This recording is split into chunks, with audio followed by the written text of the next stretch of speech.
शिव तांडव। रावण ने शिव तांडव स्तोत्र से भगवान शंकर को इतना प्रसन्न कर लिया कि आशुतोष भगवान शिव ने उसे केवल सकल समृद्धि सिद्धि से युक्त सोने की लंका ही वरदान के रूप में नहीं दी, अपितु संपूर्ण ज्ञान, विज्ञान एवं अमर होने का वरदान भी दिया।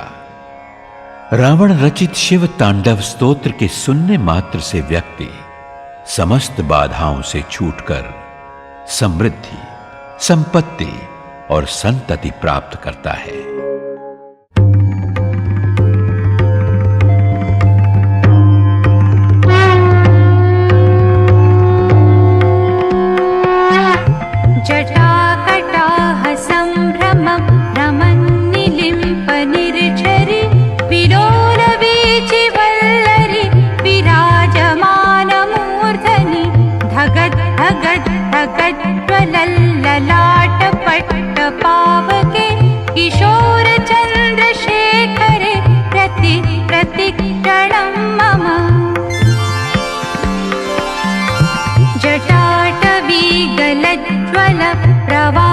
पावितस्थले गले वलम्ब्यलम्बिता भुजङ्गतुङ्गमालिका डमट्टमट्टमट्टमट् निनादवड्डमर्वयं चकार चण्डताण्डवं तनोतु न शिव शिवम्।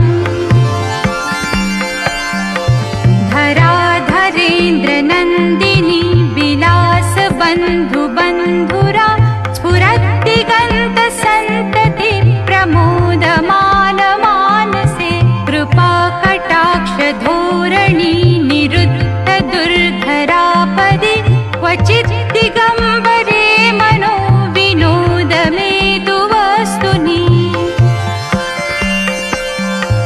जटाभुजङ्गपिङ्गलस्फुरत् अणामणिप्रभा दिग्वधूमुखे मदान्धसिन्धुरस्फुरत्वगुत्तरीयमेदुरे मनोविनोदमद्भुतं बिभर्तु भूतभर्तरी। ललाटचत्वरज्वलद्धनञ्जयस्फुलिङ्गभा निपीतपञ्चसायकं नमन्निलिम्पनायकं सुधामयूखलेखया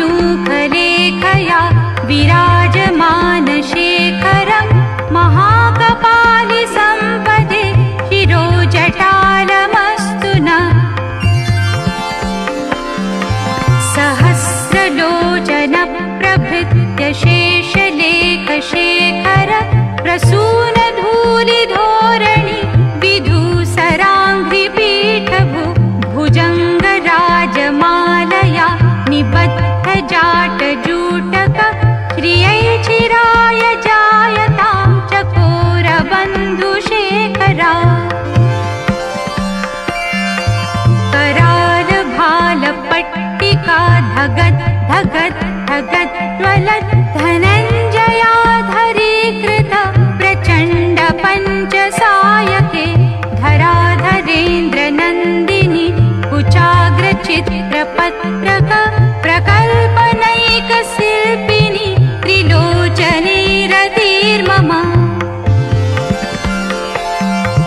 नवीनमेघमण्डली निरुद्धदुर्धरस्फुरत् कुहूनिशीथिनीतम प्रबन्धबन्धुकन्धर निलिम्पनिर्झरीधरस्तनोतु कृत्तिसिन्धुर कलानिधानबन्धुर श्रियं जगद्धुरन्धर।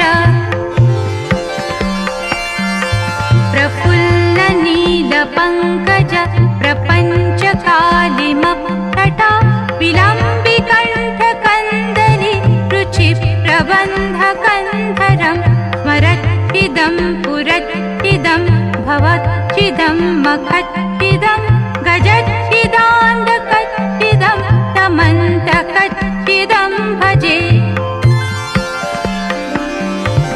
अखर्व सर्वमङ्गला कला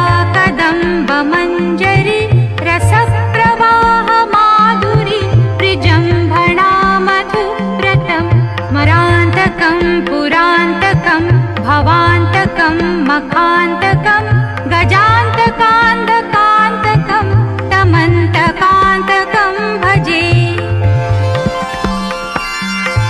जयत्वदभ्रबिभ्रम भ्रमद्भुजङ्गमस्फुरत् धगत् धगत् विनिर्गमत् करालभालहव्यवाट् धिमिद् धिमिद् धिमिद् ध्वनन् मृदङ्गतुङ्गमङ्गल ध्वनिक्रमप्रवर्तित प्रचण्डताण्डव शिव। दृशद्विचित्रतल्पयोर्भुजङ्गमौक्तिक रजोर्गरिष्ठरत्नलोष्टयोः द्विपक्षपक्षयो ऋणारविन्दचक्षुषो प्रजामही महेन्द्रयो समं प्रवर्तयन्मनः कदा सदा शिवं भजे।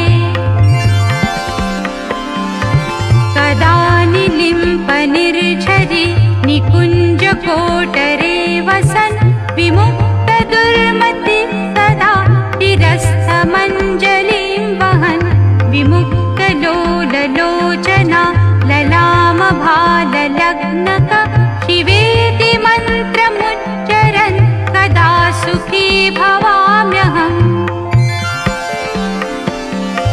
निलिम्पनाथनागरी कदम्बमौलिमल्लिका निगुम्फनिर्झरन् मधुष्णिका मनोहर तनोतु नो मनोमुदं विनोदिनी महर्निशं परश्रिय परं पदन्तदङ्गजाद्विषाचय। प्रचण्डवाडवानलप्रभाशुभप्रचारिणि महाष्टसिद्धिकामिनी जनावहूतजल्पना विमुक्तवामलोचना विवाहकालिकध्वनि शिवेति मन्त्रभूषणो जगज्जयाय जायताम्। इमं हि नित्यमेव मुक्तमुत्तमोत्तमं स्तवं पठन् स्मरन् ब्रुवन्नरो विशुद्धिमेति सन्ततं। हरे गुरौ सुभक्तिमाशु याति नान्यथा गतिं विमोहनं हि देहिनां सुशङ्करस्य चिन्तनं सुशङ्करस्य चिन्तनं सुशङ्करस्य चिन्तनम्।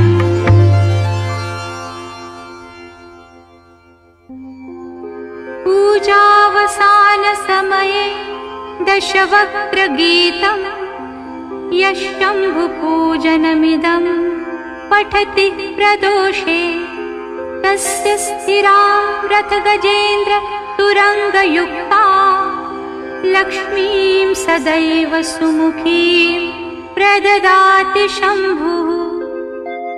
इति श्रीरावणविरचितं शिवताण्डवस्तोत्रं सम्पूर्णम्।